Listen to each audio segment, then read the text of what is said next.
नमस्कार दोस्तों, NISM series YouTube channel में आप लोगों का स्वागत है।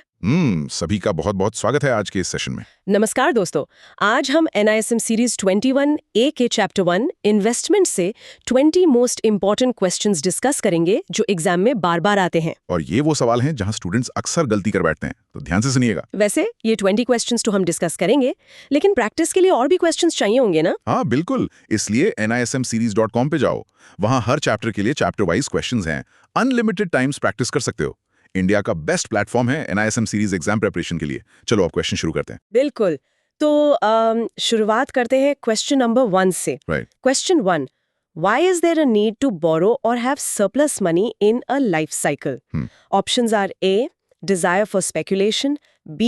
High interest rates, C. The mismatch between income and spending, D. Inflation. इसका मतलब है कि एक इंसान की पूरी जिंदगी में कभी उधार लेने की या कभी एक्स्ट्रा पैसे बचने की स्थिति क्यों आती है? तो सही आंसर क्या होगा? सही आंसर है option C, the mismatch between income and spending. अच्छा, इनकम और स्पेंडिंग का मिसमैच। हाँ, देखो हमारी जो कमाई होती है और जो खर्चे होते हैं ना, वो कभी भी पूरी जिंदगी एक बराबर नहीं चलते। सही बात है। जब आप पढ़ाई कर रहे होते हो तो इनकम जीरो होती है, पर खर्चे होते हैं इसलिए उधार लेना पड़ता है। और जब जॉब लगती है तो इनकम खर्चों से ज्यादा होती है, तो सरप्लस बचता है। समझ आ गया। बाकी ऑप्शंस जैसे स्पेकुलेशन या इंटरेस्ट रेट्स ये इसका मूलभूत कारण नहीं है। एग्जाम टिप याद रखना, ये पूरे फाइनेंस का फाउंडेशन सवाल है। क्लियर है ना? हाँ, एकदम क्लियर। चलिए क्वेश्चन नंबर 2 देखते हैं। Question 2. What is the difference between money earned and money spent called? Options: A. Investment, B. Speculation, C. Saving, D. Spending. इसका मतलब है कि जो पैसा हमने कमाया और जो खर्च किया उसके बीच के अंतर को क्या कहते हैं? तो सही आंसर क्या होगा? सही आंसर है ऑप्शन सी, सेविंग, मतलब बचत। अरे ये तो काफी सिंपल लग रहा है। सिंपल है, लेकिन स्टूडेंट्स यहाँ भी कंफ्यूज होते हैं। वो अक्सर इन्वेस्टमेंट टिक कर देते हैं। वो गलत क्यों है? क्योंकि सेविंग सिर्फ पहला कदम है यार। जो पैसा बच गया वो सेविंग है। इन्वेस्टमेंट और स्पेक्यूलेशन तो उसके बाद के स्टेप्स हैं, जब आप उस बचे हुए पैसे को कहीं लगाते हो। अच्छा, ये बहुत बढ़िया डिस्टिंक्शन है। बिल्कुल, इसलिए ऑप्शन ए और बी गलत हैं। क्लियर? हाँ, समझ गए। अब आते हैं क्वेश्चन नंबर 3 पर। Question 3. What is investment in terms of current commitment of savings? Options: A. Saving tax, B. Receiving a higher amount of committed savings, C. Gambling, D. Finding zero risk. इसका मतलब है कि अगर हम अपनी savings को कहीं कमिट कर रहे हैं तो इन्वेस्टमेंट का असली मतलब क्या है? तो सही आंसर क्या होगा? सही आंसर है option B, receiving a higher amount of committed savings. मतलब पैसा बढ़ के वापस मिलना चाहिए, है ना? एकदम सही। लोग पैसा इन्वेस्ट इसलिए करते हैं ताकि भविष्य में उन्हें ज्यादा पैसा मिले। ऑप्शन ए यानी सिर्फ टैक्स बचाना इन्वेस्टमेंट का मुख्य उद्देश्य नहीं हो सकता। और जीरो रिस्क ढूंढना भी गलत है? हाँ, क्योंकि इन्वेस्टमेंट में थोड़ा रिस्क तो होता ही है, इसलिए ऑप्शन डी गलत है। और ऑप्शन सी जुआ है, जो इन्वेस्टमेंट नहीं होता। क्लियर है ना? बिल्कुल। इंटरेस्टिंग। अब question number 4. Question 4. Unlike savings, what specific element does investment always involve? Options: A. High liquidity, B. A specific time period, C. No risk, D. Instant access. इसका मतलब है कि सेविंग से अलग इन्वेस्टमेंट में हमेशा कौन सी एक खास चीज शामिल होती है? तो सही आंसर क्या होगा? सही आंसर है option B, a specific time period. अच्छा, टाइम पीरियड। हाँ देखो, पैसे को ग्रो करने के लिए समय चाहिए होता है। जो सेवर्स होते हैं उन्हें इंस्टेंट लिक्विडिटी चाहिए होती है। मतलब जब मन किया एटीएम से पैसे निकाल लिए। बिल्कुल, इसलिए ऑप्शन ए और ऑप्शन डी जो लिक्विडिटी की बात करते हैं वो सेवर्स के लिए हैं, इन्वेस्टर्स के लिए नहीं। समझ आ गया। और ऑप्शन सी तो वैसे ही गलत है क्योंकि इन्वेस्टिंग में रिस्क होता है। क्लियर? हाँ, clear. Question number 5. Question 5. In which asset classes do investors typically park their funds? Options: A. Highly liquid cash, B. Real assets and capital market securities, C. Savings bank accounts, D. Short-term deposits. इसका मतलब है कि investors आमतौर पर अपना पैसा किस तरह के एसेट्स में लगाते हैं? तो सही आंसर क्या होगा? सही आंसर है option B, real assets and capital market securities. Real assets मतलब जैसे प्रॉपर्टी या गोल्ड? हाँ, और कैपिटल मार्केट सिक्योरिटीज मतलब शेयर्स और बॉन्ड्स। देखो, इन्वेस्टर का काम पैसे को ग्रो करना है। तो बाकी ऑप्शंस गलत क्यों हैं? क्योंकि ऑप्शन ए, सी और डी ये सब हाईली लिक्विड कैश या सेविंग्स अकाउंट्स की बात कर रहे हैं। ये सब सेवर्स की पसंद होते हैं, इन्वेस्टर्स की नहीं। सही कहा। एग्जाम में ये याद रखना कि इन्वेस्टर हमेशा थोड़ा रिस्क लेकर रियल या कैपिटल एसेट्स में जाता है। क्लियर है ना? बिल्कुल। चलिए क्वेश्चन नंबर 6 देखते हैं। Question 6. What is the liquidity characteristic of short-term deposits used by savers? Options: A, they are locked for years. B, they are highly liquid. C, they have high market risk. D, they are illiquid. इसका मतलब है कि जो short term deposits होते हैं उनकी liquidity की क्या खासियत होती है। तो सही आंसर क्या होगा? सही आंसर है option B, they are highly liquid. क्योंकि सेवर को पैसा कभी भी चाहिए हो सकता है, राइट? एकदम सही पकड़ा। सेवर अपना पैसा सालों के लिए लॉक नहीं कर सकता, इसलिए ऑप्शन ए गलत है। और ऑप्शन सी और डी? वो भी गलत है, क्योंकि शॉर्ट टर्म डिपॉजिट्स में रिस्क बहुत कम होता है और वो इलिक्विड नहीं होते। समझ आ गया। क्लियर है ना? हाँ जी। अब क्वेश्चन नंबर 7 जो थोड़ा ट्रिकी लग रहा है। Question 7, which statement is true regarding the relationship between savers and investors? Options A, every saver is an investor. B, every investor is a saver. C, savers never invest. D, investors never save. इसका मतलब है कि सेवर्स और investors के बीच क्या सही रिश्ता है। तो सही आंसर क्या होगा? सही आंसर है option B, every investor is a saver. अच्छा, मतलब हर इन्वेस्टर एक सेवर होता है। हाँ, स्टूडेंट्स यहाँ बहुत कंफ्यूज होते हैं। कॉमन मिस्टेक अलर्ट है ये। कैसे? देखो, निवेश करने के लिए आपको पहले पैसे बचाने पड़ेंगे, है ना? बिना बचत के निवेश हो ही नहीं सकता, इसलिए हर इन्वेस्टर पहले एक सेवर होता है। लेकिन हर सेवर इन्वेस्टर नहीं होता? बिल्कुल, बहुत से लोग बस बैंक में पैसे छोड़ देते हैं, इन्वेस्ट नहीं करते, इसलिए ऑप्शन ए गलत है। अरे वाह, ये तो बहुत लॉजिकल है। हाँ, और सी और डी तो एक्सट्रीम स्टेटमेंट्स हैं, इसलिए गलत है। क्लियर? एकदम clear. Question number 8। Question 8. What is the primary difference in the goals of investors compared to savers? Options: A, investors have longer term goals. B, savers have longer term goals. C, both have the same goals. D, investors have no goals. इसका मतलब है कि investors और सेवर्स के लक्ष्यों में सबसे बड़ा अंतर क्या है? तो सही आंसर क्या होगा? सही आंसर है option A, investors have longer term goals. मतलब उनका नजरिया लंबे समय का होता है। हाँ, असल जिंदगी का उदाहरण दूं, एक सेवर का लक्ष्य होता है कि अगले महीने बच्चों की फीस भरनी है, ये शॉर्ट टर्म है। लेकिन एक इन्वेस्टर का लक्ष्य होता है कि 20 साल बाद रिटायरमेंट के लिए बड़ा फंड चाहिए। समझ गई। इसलिए ऑप्शन बी गलत है। बिल्कुल, क्योंकि सेवर्स के गोल्स छोटे होते हैं। क्लियर है ना? हाँ। अब question 9. Question 9. On what basis is the distinction made between investment and speculation? Options: A, investment time horizon and decision-making process. B, amount of money invested. C, luck and timing. D, type of bank used. इसका मतलब है कि investment और सट्टेबाजी के बीच का फर्क किस आधार पर तय होता है। तो सही आंसर क्या होगा? सही आंसर है option A, investment time horizon and decision making process. अच्छा, टाइम होराइजन और फैसला लेने का तरीका। हाँ, इन्वेस्टर लंबे समय के लिए सोचता है और पूरी रिसर्च करके डिसीजन लेता है। और स्पेक्यूलेटर? वो बस जल्दी से पैसा बनाना चाहता है बिना किसी रिसर्च के। ऑप्शन बी, सी और डी बिल्कुल इररिलेवेंट है, क्योंकि पैसे का अमाउंट या बैंक से स्पेकुलेशन तय नहीं होता। इंटरेस्टिंग। क्लियर है ना? हाँ। अब पार्ट 1 का आखिरी सवाल। Question number 10। Question 10, according to the dictionary, what is speculation? Options A, forming a theory without firm evidence. B, long-term financial planning. C, buying safe government bonds. D, preserving capital. इसका मतलब है कि dictionary के हिसाब से speculation यानी सट्टेबाजी क्या है। तो सही आंसर क्या होगा? सही आंसर है option A, forming a theory without firm evidence. मतलब बिना किसी ठोस सबूत के बस अंदाजा लगाना। बिल्कुल, स्पेकुलेशन में लोग हवाई बातें मानकर पैसा लगा देते हैं। मुझे लग रहा है शेयर ऊपर जाएगा। अरे बाप रे, ये तो खतरनाक है। बहुत खतरनाक है। बाकी ऑप्शन जैसे लॉन्ग टर्म प्लानिंग या सेफ बॉन्ड्स, ये तो इन्वेस्टिंग के लक्षण है, सट्टेबाजी की नहीं। क्लियर? एकदम क्लियर। वैसे 10 क्वेश्चंस हो गए, थोड़ा सा ब्रेक ले लेते हैं। हाँ, और ये भी बता दूं कि अगर तुम सोचते हो कि सिर्फ ये 20 क्वेश्चंस काफी हैं, तो गलत है।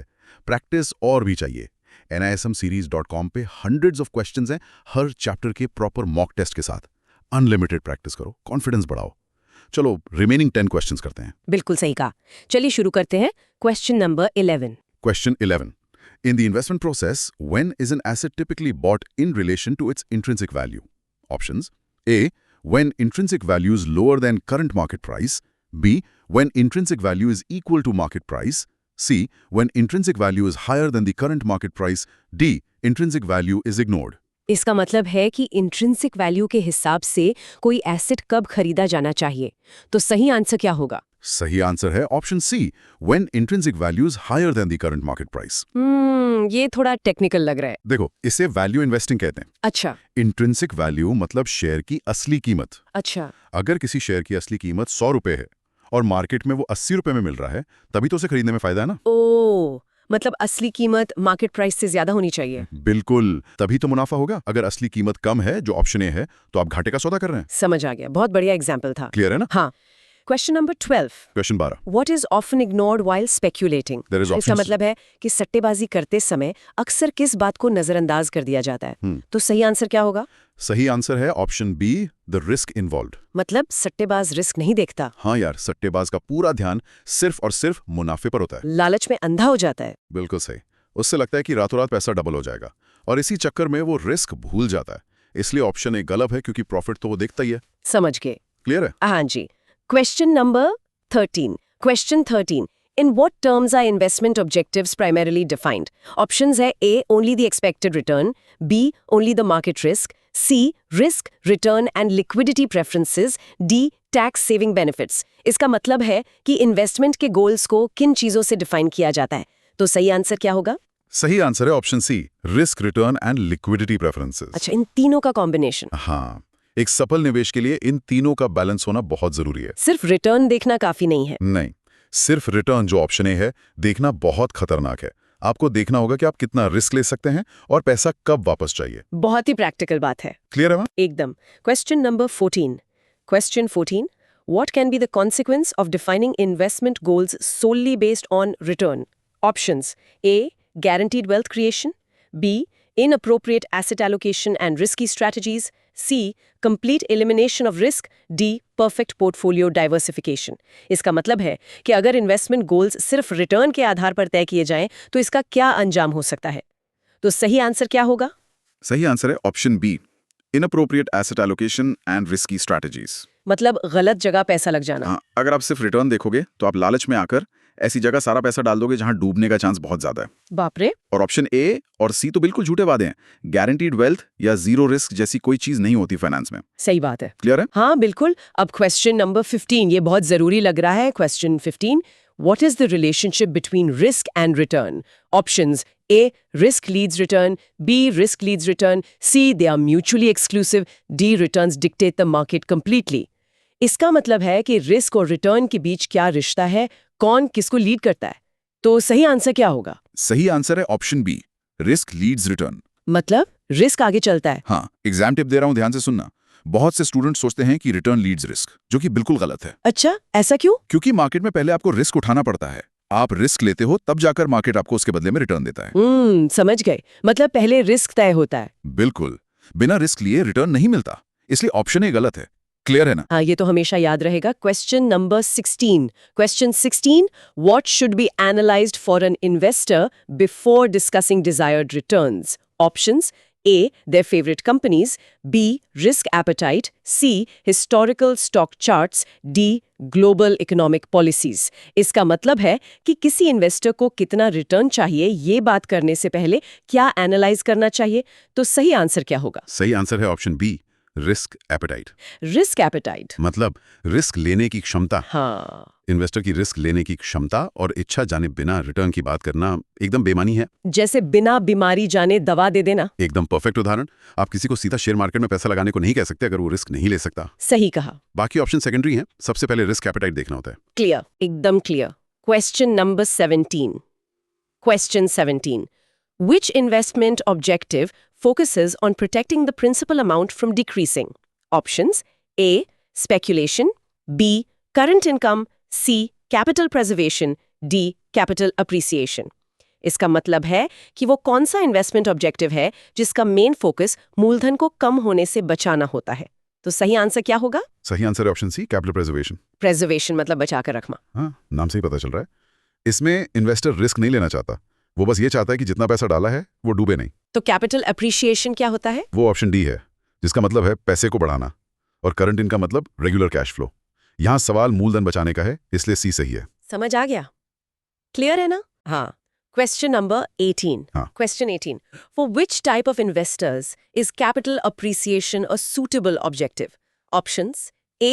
Those who want zero risk. B. Those who want their portfolio value to grow and can take risks. C. Retired people needing daily cash. D. Short-term savers. इसका मतलब है कि कैपिटल अप्रिसिएशन किन इन्वेस्टर्स के लिए सही लक्ष्य है. तो सही आंसर क्या होगा? सही आंसर है option B, those who want their portfolio value to grow and can take risks. मतलब जो लोग रिस्क ले सकते हैं. हाँ, जो यंग इन्वेस्टर्स होते हैं ना, जिन्हें लंबे समय में वेल्थ बनानी है, वो कैपिटल एप्रिसिएशन चुनते हैं। अच्छा। ऑप्शन ए गलत है क्योंकि एप्रिसिएशन में रिस्क होता है, और रिटायर्ड लोगों को जो ऑप्शन सी में है उन्हें तो करंट इनकम चाहिए होती है। बिल्कुल लॉजिकल है। क्लियर? हाँ। Question number 19। Question 19। Under the current income objective, how do returns typically flow to the investor? Options: A, only through stock price increase, B, through dividend, interest और rental income, C, by selling all assets at once, D, through day trading profits. इसका मतलब है कि current income objective के तहत return किस रूप में आते हैं। तो सही आंसर क्या होगा? सही आंसर है option B, through dividend, interest और रेंटल इनकम। मतलब रेगुलर कैश फ्लो। एकदम सही। इसमें इन्वेस्टर शेयर के दाम बढ़ने का इंतजार नहीं करता जो ऑप्शन ए है। उसे हर महीने या हर साल हाथ में पैसा चाहिए। जैसे रेंट आना या एफडी का इंटरेस्ट आना। बिल्कुल। इसलिए ऑप्शन सी और डी गलत हैं क्योंकि वो रेगुलर इनकम के तरीके नहीं है। क्लियर है ना? एकदम क्लियर। अब आखिरी सवाल, question number 20। Question 20, which demographic typically pursues the current income objective? Options: A, teenagers, B, retired people, C, aggressive young professionals, D, speculators. इसका मतलब है कि आमतौर पर कौन से उम्र के लोग करंट इनकम ऑब्जेक्टिव को चुनते हैं। तो सही आंसर क्या होगा? सही आंसर है ऑप्शन बी, रिटायर्ड पीपल। क्योंकि उनकी सैलरी आनी बंद हो जाती है। बिल्कुल। रिटायर्ड लोगों को अपने रोजमर्रा के खर्चे पूरे करने के लिए हर महीने एक फिक्स्ड इनकम चाहिए होती है। सही बात है। यंग प्रोफेशनल्स या टीनेजर्स, जो बाकी ऑप्शंस हैं, वो कैपिटल एप्रिसिएशन पर फोकस करते हैं, करंट इनकम पर नहीं। समझ गए। तो ये थे आपके 20 सवाल, और मुझे लगता है एक अच्छी एग्जाम तैयारी के लिए सिर्फ रटना नहीं, कॉन्सेप्ट समझना भी बहुत जरूरी है। बहुत ही गहरी बात कही आपने। तो ये थे हमारे 20 मोस्ट इंपॉर्टेंट क्वेश्चंस इस चैप्टर से। काफी डिटेल डिस्कशन हुई, स्टूडेंट्स को बहुत हेल्प मिलेगी। हाँ, लेकिन अब एक्शन लेना पड़ेगा। Thank you for watching this video. मुझे उम्मीद है कि सब क्लियर हो गया होगा। और अगर तुम्हें और प्रैक्टिस करनी है, जो डेफिनेटली करनी चाहिए, तो nismseries.com पे जाओ। इंडियाज मोस्ट ट्रस्टेड प्लेटफॉर्म है NISM प्रिपरेशन के लिए। सारे चैप्टर्स के क्वेश्चंस, अनलिमिटेड मॉक टेस्ट, सब कुछ मिलेगा। बिल्कुल। और अगर इस चैप्टर से कोई स्पेसिफिक डाउट है या कोई कंफ्यूजन है तो कमेंट सेक्शन में जरूर लिखना। Will try to help. All the best for your NISM exam. Practice करते रहो।